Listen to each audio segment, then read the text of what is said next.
Hello and welcome to the data analysis video for the Saudi Arabian Grand Prix. This is the series in which I'll be compiling as much of the race data as I can, mainly the lap times that were produced during this Grand Prix, and pitting each of the teammates against one another to see exactly how well they did against each other, as well as giving a general race overview as well for the hectic Grand Prix that was Saudi Arabia. Everything is all timestamped in the description down below, so please feel free to skip to whichever segment of the video you'd like me to talk about. But without further ado, let us jump straight on in to the positions table for the race data overview. And honestly, considering it was such a hectic and crazy Grand Prix, there really isn't too much to this positions table. There is an awful lot of positional switches that happen between laps 8 and laps 18, which is where the two red flags came from, and all the pit stops that came just before the safety car, and all sorts of nonsense. And it was in this period of time where most people actually took their mandatory pit stop to change tyres, and they managed to run all the way to the end of the race on those same compound of tyre.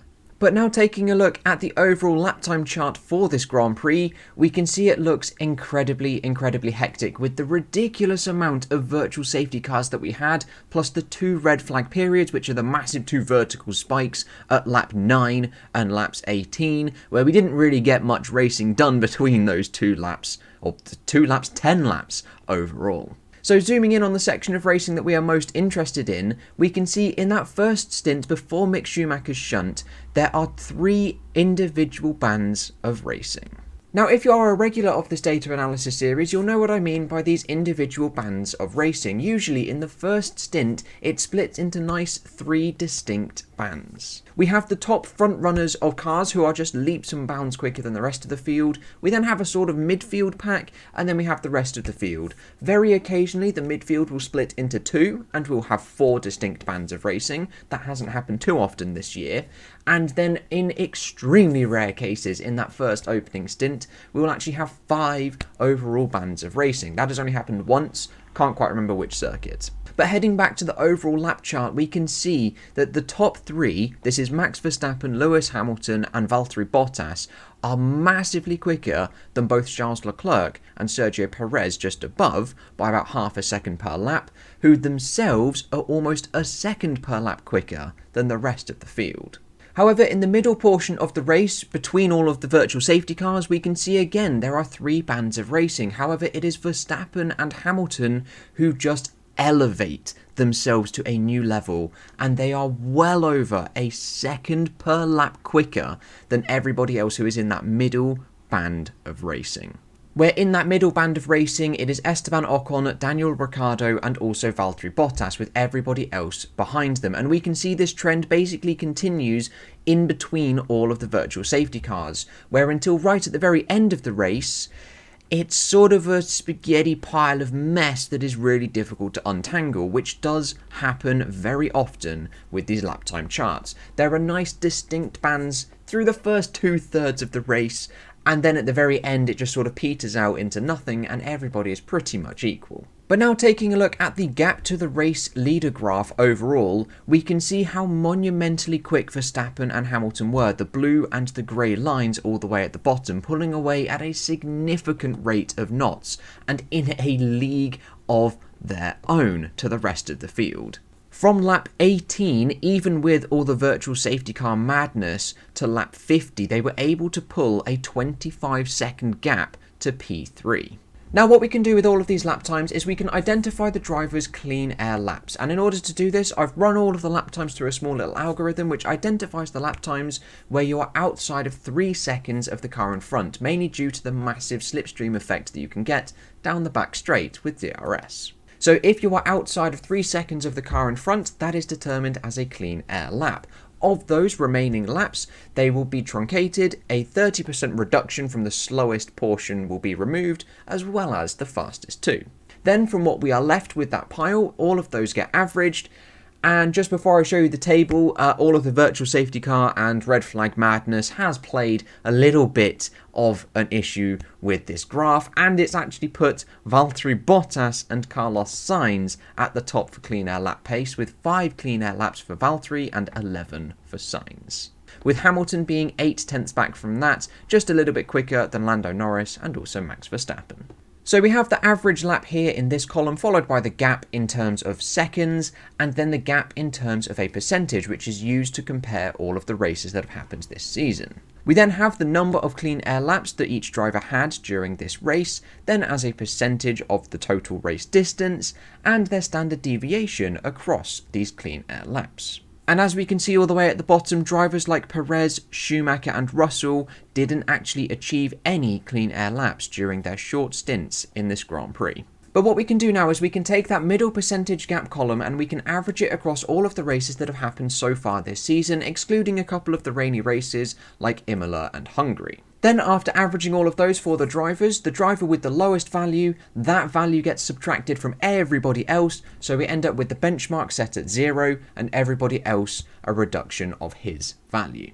And that table looks a little something like this. Max Verstappen is still the fastest driver in clean air, but only just by 0.03%, where this is roughly 0.03 of a second at the longer circuits that are around 100 seconds. So at this Saudi Arabian Grand Prix, which is around 92 seconds, you're looking at about 0.35 of a second per racing lap. Then doing exactly the same for the teams, we can see that Mercedes and Red Bull are equal in pace across this entire season. Red Bull have had just a slight advantage, again by 0.03%, 0.05% the past couple of races, but it is only since these last few that Mercedes have managed to claw that back and they are now equal. With Ferrari comfortably quicker than McLaren so far, mainly thanks to their power unit change that happened midway through this season, with AlphaTauri comfortably the 5th fastest team. However, they are still battling with Alpine, who are actually the 6th fastest team behind Aston Martin. Now, just to give a quick visualization of where each driver's clean air laps pop up, here are the 50 laps of the Saudi Arabian Grand Prix. And we can see that Lewis Hamilton, leading the Grand Prix for the first 9 laps, had a significant chunk of them in the first 50%, where everybody is on really high fuel loads, whereas Valtteri Bottas, who achieved the fastest average across his 5 clean air laps, all happened post lap 40. So in order to account for the fact that clean air laps set in the first 50% of the race are going to be significantly slower than those set in the last 50% of the race due to those fuel loads, I've done this same analysis for each of the stints. But again, the sheer amount of virtual safety cars and safety cars, red flags and all sorts has played a little bit of havoc with all of these tables. But we can take a look at stint number 1, where there were actually 3 compounds used across stint number 1. Lando Norris setting a 1 minute 35.3 on his softs with 4 clean air laps, and then on the mediums it was Hamilton who was 4 tenths quicker than Leclerc. But we can see a significant chunk of the field did run the medium compound of tyre, but didn't set any clean air laps. Those are the drivers with the bracketed asterisk around their name. And then moving over to the drivers that set lap times on the hards, it was only Sebastian Vettel with a 1 minute 37.4. Then moving from stint number 1 into stint number 2, we can see that Bottas actually tops this table on the mediums, whereas Hamilton tops this table on the hards. So we can see, looking just at stint number 2 alone, Hamilton on the hard compound of tyres was just 0.03 quicker than Valtteri Bottas on the medium. So even though across the whole race distance, Valtteri Bottas was determined to be a little bit quicker than Hamilton, isolating just that stint number 2, it was Hamilton who was the quicker driver. Again, with several drivers not actually setting any clean air laps on their representative compound of tyre. But now that the race overview is all done and dusted, we'll now delve on into each of the teammate breakdowns. We're going in 2020 Constructors' Championship order, so we start with Mercedes and we end with Williams. I will, however, be explaining all of the graphs that will pop up in the Mercedes panel, so if you want to stick around for that explanation, then we'll go through that right now. So on screen is the Mercedes panel, and we start in the top left with their lap time chart. We've got Lewis Hamilton in the black and Valtteri Bottas in the turquoise. Now usually if this was a historic track that we have raced at before, there would be a grey dotted line which would denote their previous year's pace at the same track for the fastest car of that year. However, as this is the first appearance of the Saudi Arabian Grand Prix, there is no data to take a look at. Directly below that we have the Mercedes gaps chart, which denotes the gap on every single lap of the Grand Prix between the two drivers. In the top right we have their positions chart, which shows their position on every single lap of the race, and then the bottom right we have their percentage pace difference. So this percentage pace difference takes all of Lewis Hamilton's lap times, will divide them all by Valtteri Bottas's lap times, and will convert them into a percentage. Any percentage that is above 100 is where Lewis Hamilton is going faster, and then any percentage below 100 is where Valtteri Bottas is going faster. These sets of percentages are then ordered from largest down to smallest, and we end up with a distribution that looks a little like this on screen. So we can split this percentage pace difference down the middle, and we can see that for just 36% of the laps raced, it was Valtteri Bottas in the turquoise who was the faster of the two Mercedes, and therefore for 64% it was Lewis Hamilton. Which, when you actually look at the overall race result, you'd have thought it could have been a little bit further in Lewis Hamilton's favour. But if we start to take a look at the overall lap chart, we can see in stint number 1, they were literally dead even. This was when Valtteri Bottas was P2, Hamilton was P1, and they were just slowly creeping away from Max Verstappen and the rest of the field. Where Hamilton was just marginally that little bit quicker than Valtteri Bottas, opening the gap up to just over 2 seconds. However, after the 2 red flags and when all the virtual safety car madness was happening, this is when a gap really started to open up. There was about a second per lap difference between Hamilton and Bottas. Bear in mind, Hamilton is hunting down Verstappen for the race lead, whereas Valtteri Bottas is stuck behind Daniel Ricciardo.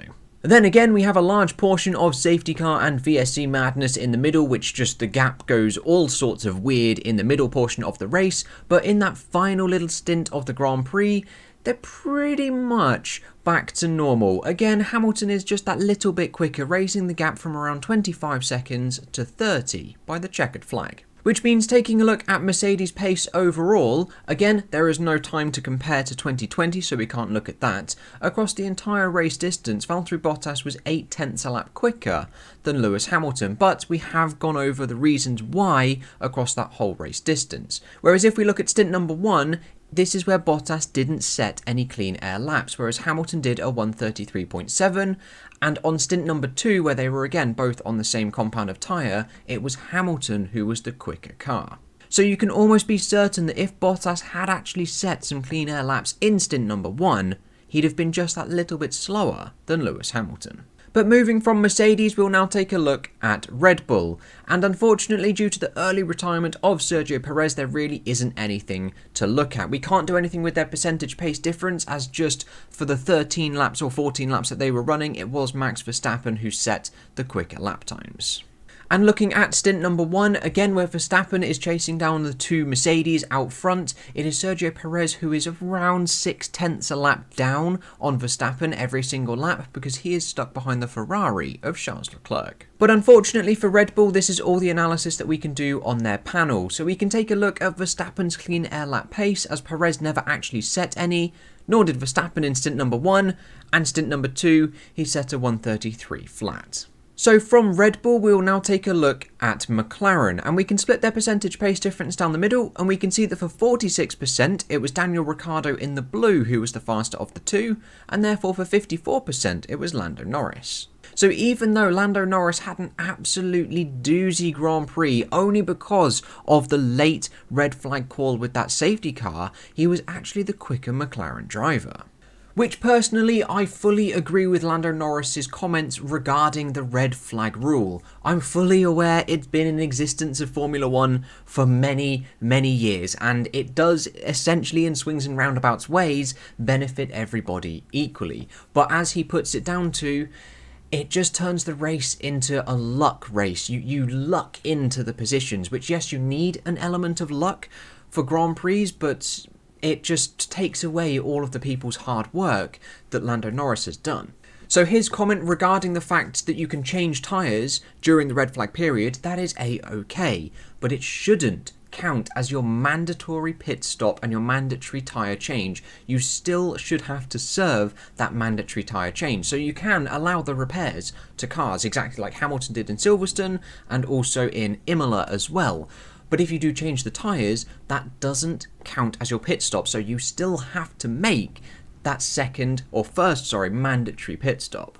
I feel just with that small little tweak, it will just completely negate the whole red flag incident, as yes, you can change onto a fresh pair of mediums or a fresh pair of softs, for example, but then you still have to come in for a pit stop, so you're not lucking into these positions further ahead of where you could possibly have aimed for.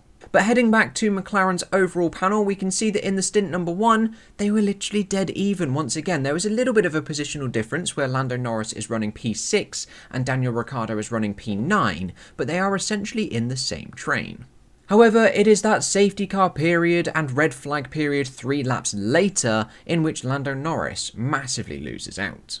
And we can see in a similar way to the Mercedes panel, it is Daniel Ricciardo who is around a second per lap faster than Lando Norris, who is now stuck in all of the midriff traffic as Daniel Ricciardo is actually holding off Valtteri Bottas behind. But then we see at the very end of the Grand Prix, after the VSC madness that happened in the middle portion, it's Lando Norris that is around about 8/10 consistently per lap quicker than Daniel Ricciardo for the remaining 15 or so laps. He manages to decrease the gap from 35 seconds after the last virtual safety car, all the way down to 10 seconds, or 20 seconds, sorry, by the checkered flag. But taking a look at McLaren's overall pace, there was actually a 2/10 difference between Lando Norris and Daniel Ricciardo across the entire race distance, whereas stint number 1, it was only Norris who set clean air laps on his soft compound of tyre, and in stint number 2, there was a significant 8.5 difference between the two drivers, where Ricciardo is running the mediums, which should have been the faster compound of tyre, whereas Norris is running the hards. Then from McLaren, we'll take a look at Aston Martin, and splitting their percentage pace difference down the middle, we can see that for 61.4%, it was Lance Stroll who was the faster of the two cars in the pink, and therefore for 38.6%, it was Sebastian Vettel in the green. And again, much like the teams that we have seen before, in stint number 1, they're literally dead even. Both drivers setting competitive 1 minute 36 lap times, and the gap is staying at around 4 seconds. However, unlike the McLaren and the Mercedes lap time charts, they actually stay fairly even throughout this entire race. It is this middle portion where they actually stay even. However, at the very end, where Lance Stroll actually gets past Sebastian Vettel, I can't work out whether it was an on-track pass, whether it was a pit stop pass, a VSC incident, or even Sebastian Vettel being punted off by Yuki Tsunoda, which it could well have been. We then see in that last stint of Sebastian Vettel where Lance Stroll is around about 6/10 a lap quicker, consistently for about 5 or 6 laps up until Sebastian Vettel's retirement. But bear in mind, he is carrying significant damage from A, the contact with the Alfa Tauri, and B, the significant contact with Kimi Räikkönen. So taking a look at Aston Martin's pace overall, we can see that there was a 7/10 difference between the two drivers in Stroll's favour across the race distance, whereas stint number 1, this was actually 1.4 seconds in Vettel's favour, but Stroll didn't actually set that many clean air laps, so it isn't a particularly representative average value.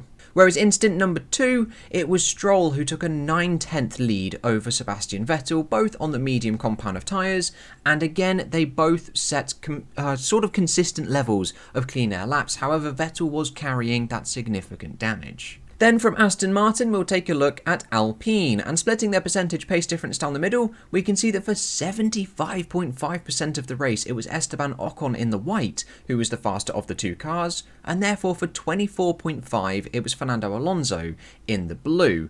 Again, like Lando Norris, Fernando Alonso really did lose out with that safety car and then turning into a red flag. He was one of the ones to pit under that safety car, which changed to the red flag, whereas Ocon actually stayed out and he benefited significantly. But looking at their lap time charts, again, they're dead even in stint number 1. This is a trend that we've observed in literally every team that we have looked at so far this video.